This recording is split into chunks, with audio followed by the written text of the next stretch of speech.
यार लोग आते भाई वेला मुंडा इं उं 10,000 रुपया घिंदे मिलन दा फोटो नाल नहीं चिकन दा वीडियो बनावण पवा दे कैमरा बंद कर तू आदे कोई ना क्या वजह है। यार गाल सुन भावे वेला मुंडा जेरी गाल आते ना लोग उनके बारे गलत वीडियो लाई पेन उनके खिलाफ बोले पेन जेरा कुछ की तरह कहना असा वेले मुंडे को मैं सपोर्ट करनी देख मैं ही टाइम उनके चैनल ओपन की बैठा और मैं ही टाइम उन्हें वीडियो देता बैठा। अच्छा लेकिन मैं जरा वहद बंदा मैं उनकी शुरुआत को लाते ही दम तक मैं उनका पक्का फैन है मैं तेरे को दस लेना। अच्छा तू मेरे को ये दस कहीं वेले मुंडे को मिलिया है बिल्कुल मेरे को 4 दफ़ा मिलन गया लेकिन वेला मुंडा मेरे को खुद कह नहीं मिलिया मलिक रिजवान मेरे को मिले लेकिन वेला मुंडा कोई नहीं मिलिया। अगर वो मेरे को नहीं मिले तो वाली उनकी मोहब्बत मेरे दिल च उनके ना मिलने की वजह ये नहीं कि मैं उनकी मोहब्बत छोड़ दूँ और इंशाल्लाह मेरे को मिल सी। ये देखो तू 4 दफ़ा मिलन गई इतना सफ़र है तकरीबन 200-250 किलोमीटर पेट्रोल साड़ते गया उसे हर दफ़ा 2-4 बंजे को नाल घेनते गया उसे एक दफ़ा तो मैं भी तेरे नाल गया हम तो मैं बड़ा गुस्से होया हम भाई वेला मुंडा ते को नहीं मिलिया मैं तेरी खातिर गया हम भी तू मेरा दोस्त नहीं पिया तो आप मिलन चलते हैं लेकिन उस टाइम नहीं मिलिया जिमें मैं गुस्से होया हम साफ ज़ाहिर है 2-3 दफ़ा जल्द तू दोबारा मिलन गई नाल जेरे दोस्त होसन तेरे वो गुस्से होए होसन तो एक केरे को नाल गिन गया एक दफ़ा तो मैं गया हम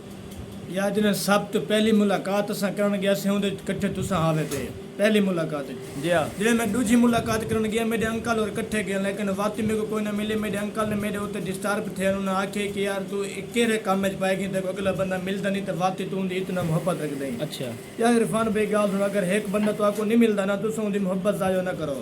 मैं सिर्फ उनकी अपने दिल के ख्वाहिश रखी वतन कहीं ना कहीं वेला मुंडा मेरे को मिल सी लाजमी इंशाल्लाह अगर जिंदगी मौका दिता तो इंशाल्लाह असा को जरूर मुलाकात करें और वेला मुंडा सा को जरूर मिल सी इंशाल्लाह। अच्छा तुसा उनके फैन ही ज़्यादा लिहाजा तो आपको उन्होंने बारे तहकीक भी ज़्यादा हो सी क्योंकि उनका तुसा प्रॉपरली वीडियो जो दे देवे बिल्कुल बिल्कुल मतलब उनकी वीडियो अपलोड थी मैं उनकी इंतजार च अगर एक बार उनकी वीडियो ना आवे तो तुसा कमेंट्स बॉक्स में वहां तुसा दाना जट सर्च करे सो उत्तम वन के तुसा मेरे कमेंट्स ही देख सकते हो और मेरे हाजिर सर्विस ही टाइम कमेंट्स खड़े हो सकते। अच्छा तुसा यानी कि रेगुलर उनकी वीडियो दे देवे बिल्कुल मुतवातिर में उनकी वीडियो देता रोजाना दी अगर वीडियो ना आवे तो वाल तो मजबूरी है अगर उनकी वीडियो आवे तो मैं रोजाना उनकी वीडियो देता अगर वीडियो ना देखो तो वाल नींदरी नहीं आती साफ ज़ाहिर अगर मैं वीडियो ना देखा था। अच्छा अगर मेरा पैकेज खत्म थी वने तो मैं लोगों के पास मैंने वाईफाई लाते उनकी वीडियो में लाजमी देखते समझा बस। अच्छा अच्छा यार मेरे को एक समझ नहीं आती उनकी वीडियो च खास होंदा क्या है सीखण को क्या मिलता है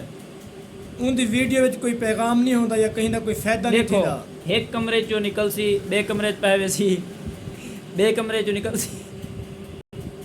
मेरे को खेल भी आती पई है भी एक कमरे चो निकलते बे कमरे च पाए वेंदे घरों निकलते सीढ़ियां ते चढ़ वेंदे उत्तों चढ़दे तले लाए वेंदे मैं ये करदा पिया मैं वो करदा पिया तो तुसा उनके वीवर ही मैं पूछना चाहना भी इन खास क्या है सीखण को क्या मिलता है यार इहो तो उनका ढंग है अच्छा ओबे कोठे विच ओबे विच ओबे विच ओबे विच ओबे विच ओबे विच सिर्फ उनका फन है वो अपने फन दी इकट्ठे करना पे। अच्छा असा मेहनत कर नहीं सकते असा लोगों को आते हैं कि यार क्या करना पे फर्ज किता तो इनकी मेहनत है एक कमरे विच बे विच वो अपना व्लॉग पूरा करना होंदे कोई ये चीज़ तो साकू सिखेंदा खड़े कि तुसा में इवें करो तो साकू कामयाबी जरूर मिल सी इंशाल्लाह। अच्छा वेला मुंडा मैं कोशिश करे ना कि कहीं मेरी भी मुलाकात हो वञे तो मैं उनके को ज़रूर सवाल करे सा तो उहे सवाल मैं तुआरे कोल करना चाहना वेले मुंडे कोल काफ़ी सारे इंटरव्यूज़ लोगें कीतन वो आदे भाई तुसा मेहनत करो रोज़ाना वीडियो बनाओ ते अपलोड करो तुसा वायरल थी वसो लेकिन काफ़ी ऐसे यूट्यूबर हैं जिरे सारी रिमार छो वीडियो बनेंदन मेहनत करेंदन अपलोडिंग करेंदन बड़ी मेहनत खपत करेंदन ते वल भी उन्होंने वीडियो ते वञो सब्सक्राइबर ही पूरे कहने होंदे 1000 ते अगर व्यूज़ आते तो 5 उनकी वजह यह है कि सब तो पहली गाल है कि तुहाडे वीडियो का टाइम टेबल होना चाहिए है। अच्छा तुहाडी वीडियो टाइम टेबल उत्ते बने सही और दूजी गाल है कि उन्होंने तेरे सब्सक्राइबर रियल सब्सक्राइब कोई नहीं होंदे। अच्छा जिन्हें रियल सब्सक्राइब होसन जिन्ना को जिन्हें मुहब्बत होसी हमेशा वास्ते को देखसन उन्होंने रियल सब्सक्राइब होंदे कोई नहीं जो वीडियो बनाते वैसे भी चैनल छोड़ देने जिमें कि मैं काफ़ी सारे चैनल छोड़ देते हैं। अच्छा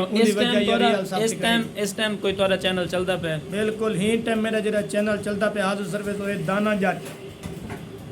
मेरा ही टाइम मौजूदा जरा चैनल चलता पे जिन्होंने मैं काम करना पिया वो दाना जट हूँ तुस चैनल ते वेसो तकरीबन 40,000 सब्सक्राइब कंप्लीट थी चुके हैं। वीडियो कितनी पाए तकरीबन मैंने वीडियो के 3-35 हूँ तो ज़्यादा हूँ तो कोई नहीं। अच्छा ये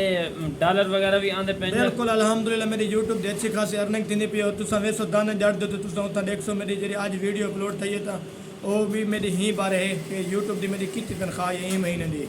ਤੁਸੀਂ ਮੰਨ ਕੇ ਲਾਜ਼ਮੀ ਦੇਖੋ इंशाल्लाह ਤੁਹਾਨੂੰ मज़ा आसे। सही। तो वेला मुंडा यानी कि ये क्या सच है या झूठ है जो मिलन दे पैसे गिंदे वीडियो बनाने दे पैसे गिंदे? क्योंकि काफ़ी सारे ऐसे स्टार्स हैं जेह्ड़े वेले मुंडे दे बहुत बड़े स्टार हैं, वेले मुंडे कोलों भी ज़्यादा, जिन्हें दे 5-7 मिलियन फॉलोवर हैं यानी कि एक अकाउंट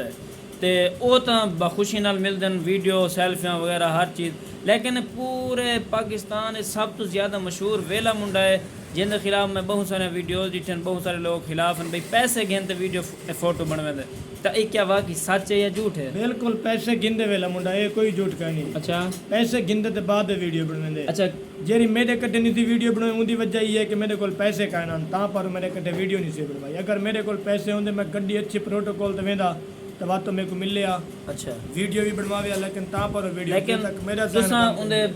सच्चे फैन ही वे बिल्कुल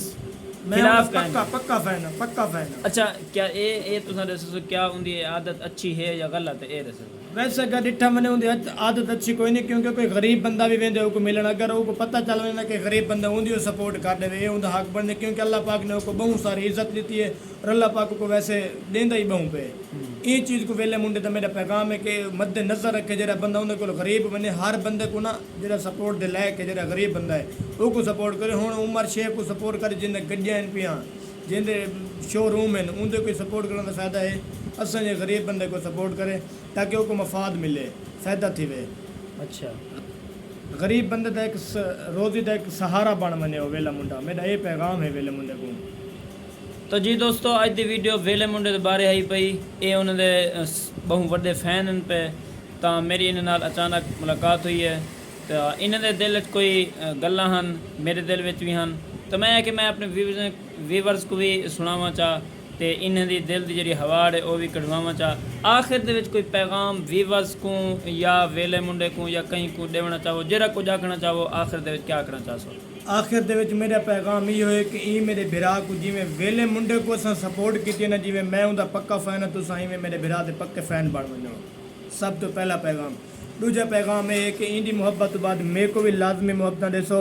और मेरे चैनल दाना जाट दे उत्ते वन के तुसां उठां वीडियो देखसो ताको मज़े दे विलाग मिलसन गपशप रौनका मेले गप्पां शप्पां चाचे रहीमान चाचे करीम टिलियां सारे उठां ही खड़ियां